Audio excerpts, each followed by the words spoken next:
Começamos um novo podcast agora. Hoje a gente está conversando com o Dr. Bruno Giraldes sobre meio ambiente. Dr. Bruno, me conta um pouquinho da sua trajetória de você. Tá. Sou brasileiro, né? Pelo jeito de falar já dá pra ver. Pelo sotaque. Pelo sotaque. Falo português, né? Só que há um bom tempo eu sou cientista da Universidade do Catar, do Departamento de Meio Ambiente lá. Me formei como biólogo, oceanógrafo aqui no Brasil e fui trabalhar lá no Oriente Médio, na Universidade do Catar. Atualmente sou professor doutor do Environmental Science Center da Qatar University, né, que é o departamento de meio ambiente lá da Universidade do Catar, e é um dos principais órgãos do governo de gerenciamento dos recursos naturais do Catar. Que legal. Então é isso. Legal, Bruno. E como é que você vê o meio ambiente hoje no Brasil? O que você vê de... Essa é uma pergunta bem interessante que me remete a essa inevitável comparação que eu acabei fazendo entre o Oriente Médio, entre o Catar, o Golfo Pérsico, o Golfo Arábico, né, mais especificamente, também chamado de Golfo Pérsico, com o ambiente do Brasil. O ambiente do Catar é como se ele fosse um ambiente brasileiro há várias centenas de anos para frente, com um excesso de exploração. Então, você tem ambientes similares ao do Brasil, mas com um histórico de colapso ambiental muito grande. Certo. Então, quando eu vejo o Brasil e o cenário agora atual do Brasil, eu vejo nesse estágio anterior de degradação ambiental, onde os meios de exploração do recurso natural ainda seguem os mesmos, ainda seguem dentro do padrão exploratório que resulta em colapso ambiental. Só que como o Brasil tem muito recurso natural, é comum de explorar um ambiente, aí descarta esse ambiente, que não está mais funcional. Explora outro e migra todo o sistema econômico para uma nova exploração. No Catar a gente não tem mais isso. Então a gente tem que atuar não com o modelo exploratório, mas com o modelo regenerativo. E aí, reconstruir. Exatamente, reconstruir, que é o que a gente chama de Regenerative Development, que é o desenvolvimento social com a regeneração, onde a gente agrega valor econômico para a ação de reconstituição. E esse cenário é o que me inspira de trazer para o Brasil, dentro dessa parte ambiental. Porque eu vejo que o Brasil tem um ativo ambiental muito rico, e um ativo social e uma demanda social muito importante de uso desse ambiente. Então, vendo esse modelo ambiental sendo explorado com um método quase medieval de exploração, certo, ainda, é o que me, vamos dizer assim, chama atenção dentro do meio ambiente no Brasil hoje em dia. Você deve ter visto muita tecnologia nova, coisas diferentes, para trazer isso para o Brasil também seria importante, não é? E é exatamente essa área que eu atuo lá no Catar.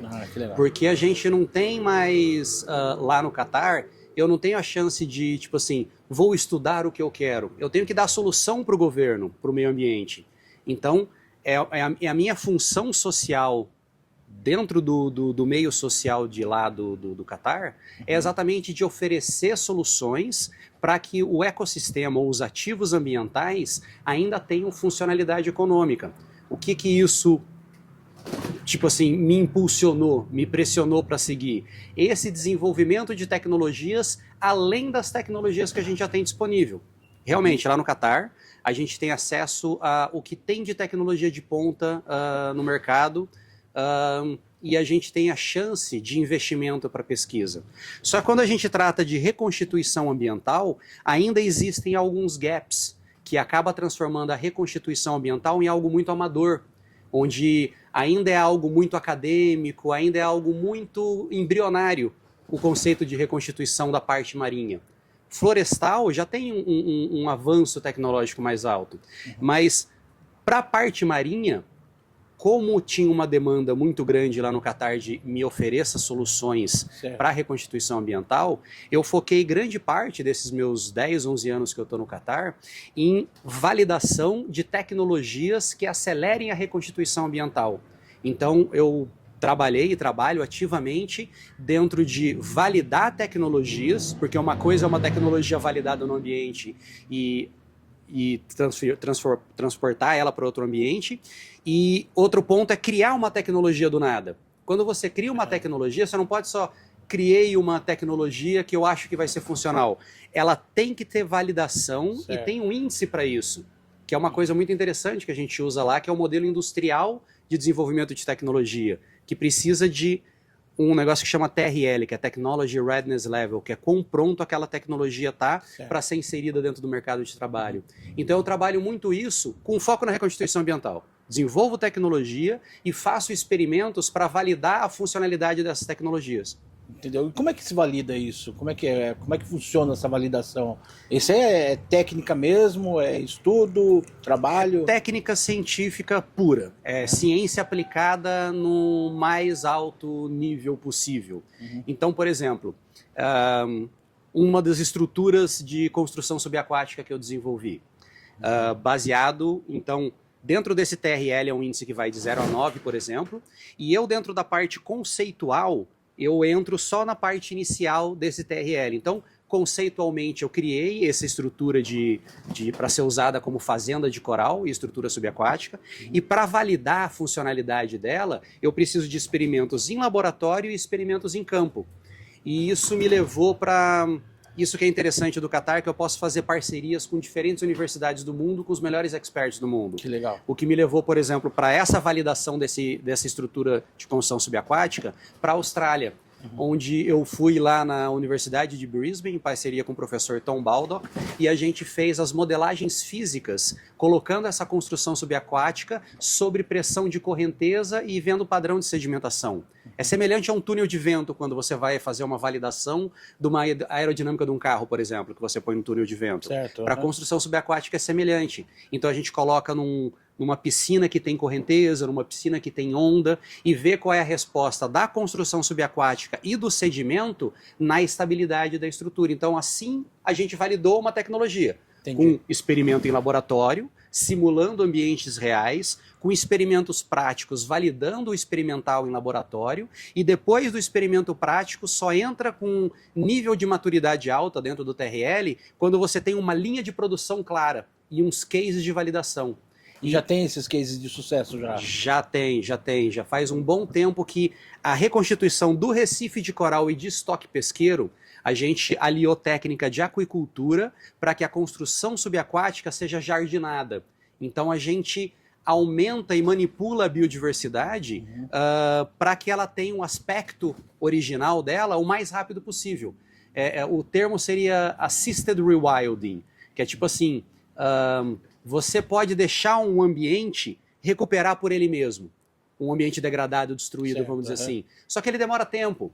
E muitas vezes tem uma sociedade em volta que não tem esse tempo para esperar. Um grupo de pescador que depende do estoque pesqueiro, uma comunidade que depende do turismo. Elas não conseguem fugir dali e migrar para o outro ambiente. Então, existe uma demanda de pressa para eles. Para reconstruir, para continuar sobrevivendo. Né? Exatamente. Então, quando a gente atinge uma maturidade dessa de TRL, a gente consegue usar técnicas validadas para acelerar essa reconstituição.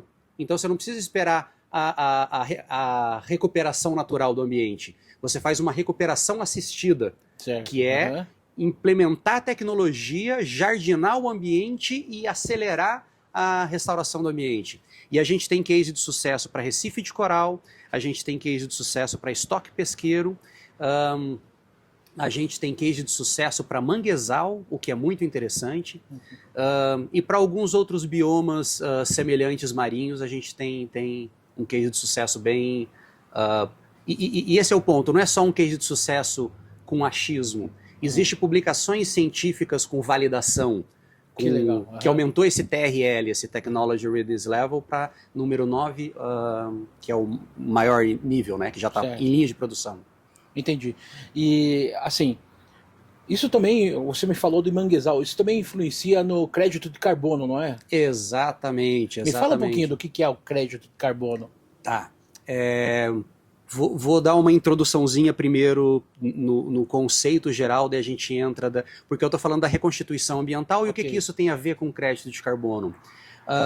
O crédito de carbono é baseado em empresas ou pessoas que têm uma pegada ambiental, ou seja, eles têm um débito de carbono porque eles poluíram, porque eles destruíram o meio ambiente, certo, alguma coisa do tipo, e eles querem dar uma compensação ambiental. Então, o crédito de carbono significa que essa pegada ambiental vai ser transformada na preservação ou numa reconstituição do ambiente.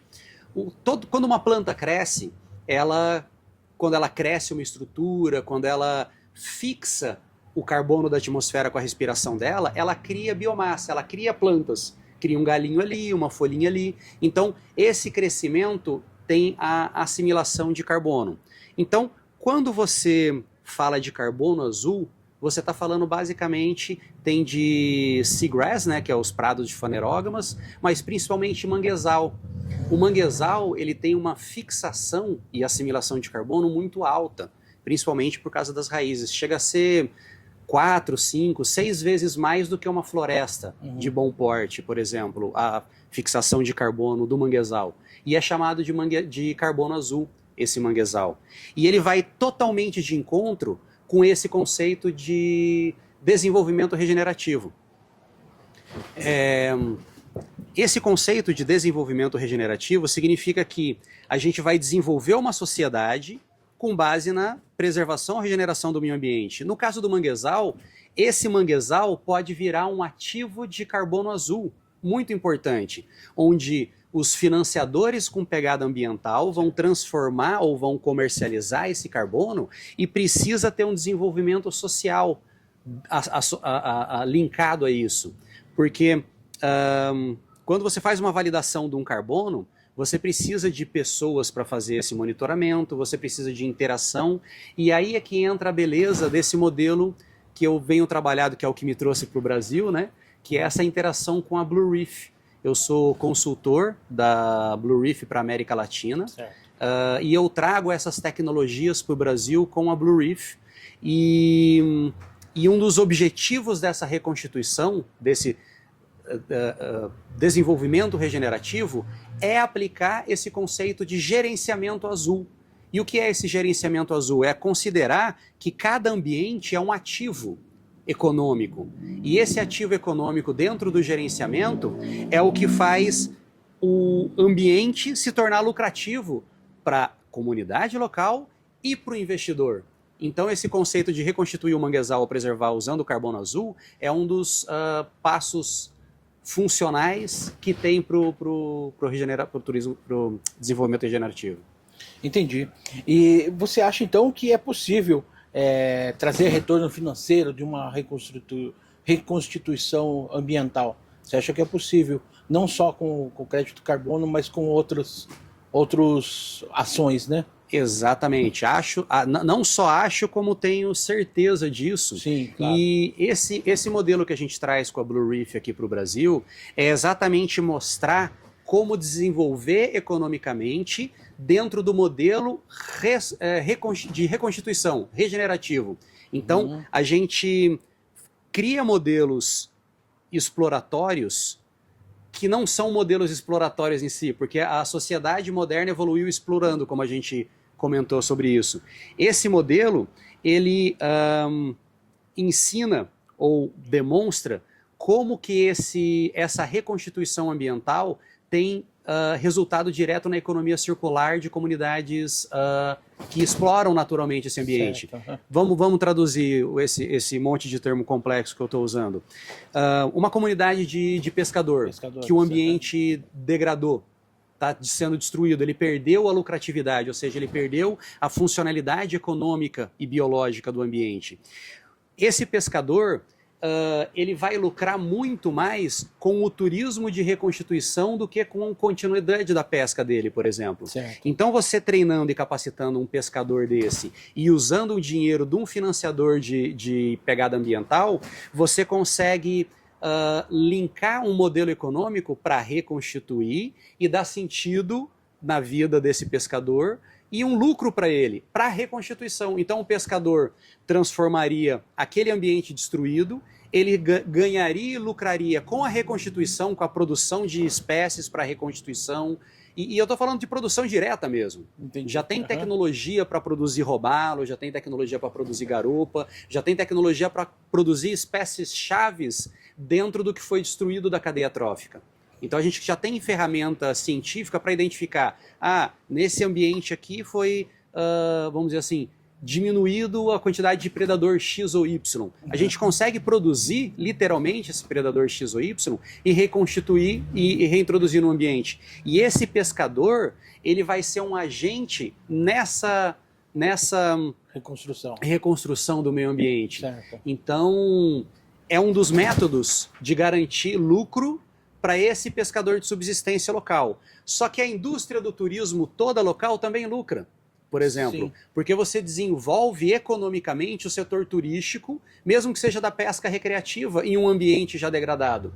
Então, os níveis econômicos lucram em escala dentro desse modelo, porque a subsistência vai lucrar como agente transformador, o sistema econômico e a economia circular da pesca e do turismo muda porque aumenta o foco e aumenta o investimento, e o investidor que tem uma pegada ambiental vai lucrar muito com isso, porque ele vai transformar uma multa ambiental, um dinheiro perdido, em uma reconstituição ambiental que vai dar propaganda de volta para ele, no sentido de ESG e sustentabilidade.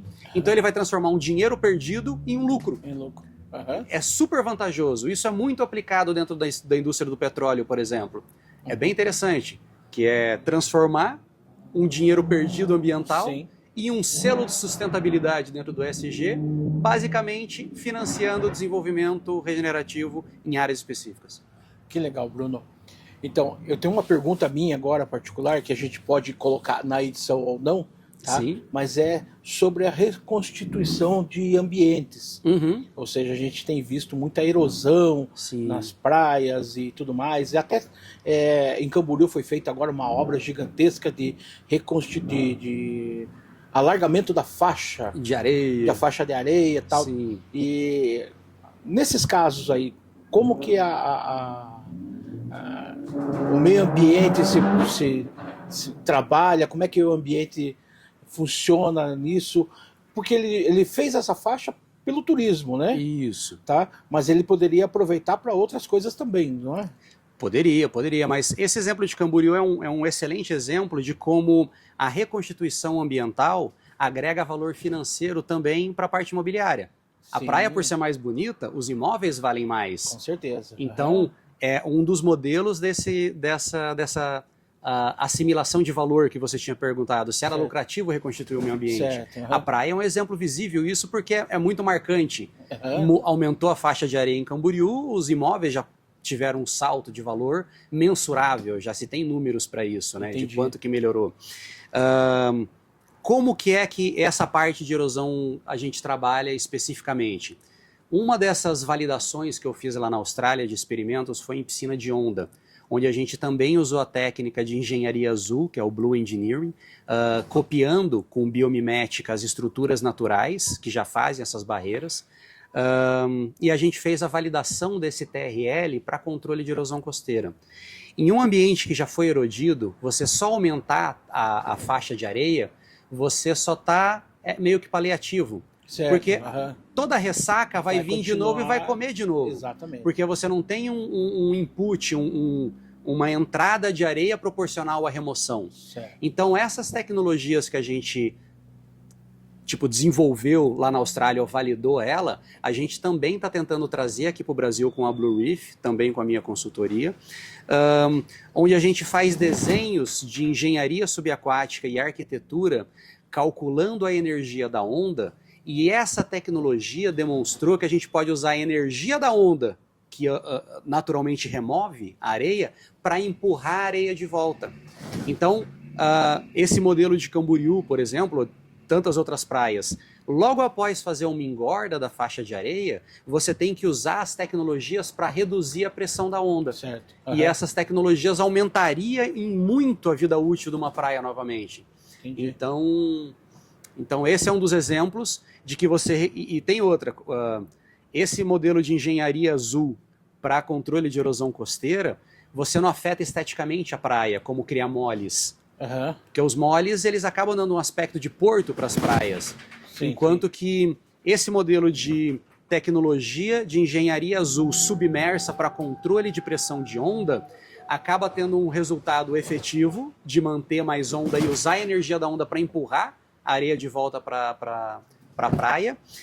E você, obviamente, agrega valor para os imóveis da região. Sim. E essa tecnologia, por ser subaquática e trabalhar com engenharia azul, ela aumenta a complexidade de habitat. O que isso significa? Que além de evitar a erosão costeira, eu vou aumentar o estoque pesqueiro ali do lado.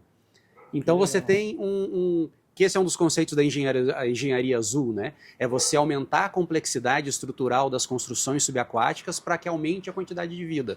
É basicamente, você cria mais casa para bicho. Entendi. Com algo que funcione igual.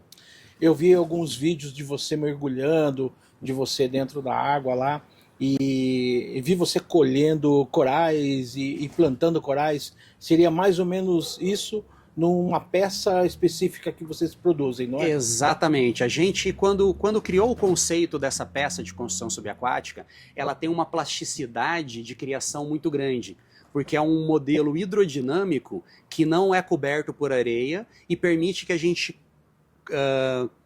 construa diferentes estruturas dentro da água, com o objetivo que a gente queira, ou para controle de erosão costeira, ou como nesse caso dos mergulhos, a gente cria modelos de fazendas de corais isoladas, que é muito interessante. A gente também validou esse conceito do uso da construção subaquática para criar oásis de vida marinha. Então, quando a gente cria esses oásis de vida marinha, em caso de regiões com recife de coral, o coral ele é o principal construtor e criador de vida dentro do mar. Então, quando a gente usa essas estruturas com jardinagem, a gente conseguiu usar metodologias de fragmentação, que a gente acelera o crescimento de coral em 100% a 300% com modelos de fragmentação, impressionante mesmo. E a gente usa esses ativos subaquáticos como base de fazenda de coral. A sobrevivência dos nossos no primeiro ano no Golfo Pérsico, no Golfo Árabe, com uma temperatura de 36 graus, que mataria coral na maioria dos lugares do mundo, foi de mais de 90%. Isso é muito grande. Foi 98 ponto qualquer coisa, quase 100%. E a gente comparou com outras tecnologias também que tiveram um resultado muito pífio comparado com essa nossa tecnologia. E eu conversando com você, se diz até que a luz influencia, né? Totalmente, totalmente. Então, esse modelo que a gente criou de, tipo assim, o conceito de engenharia azul é aumentar a complexidade. Como a gente copiou a natureza para desenvolver a estrutura, ele já tem o conceito de alta heterogeneidade de habitat. Isso significa o quê? Os corais que a gente mergulha e planta em cima, eles têm uma taxa de crescimento altíssima. Só que embaixo, ele cria um sistema de sombra. E esse sistema de sombra é um modelo de refúgio para grandes peixes.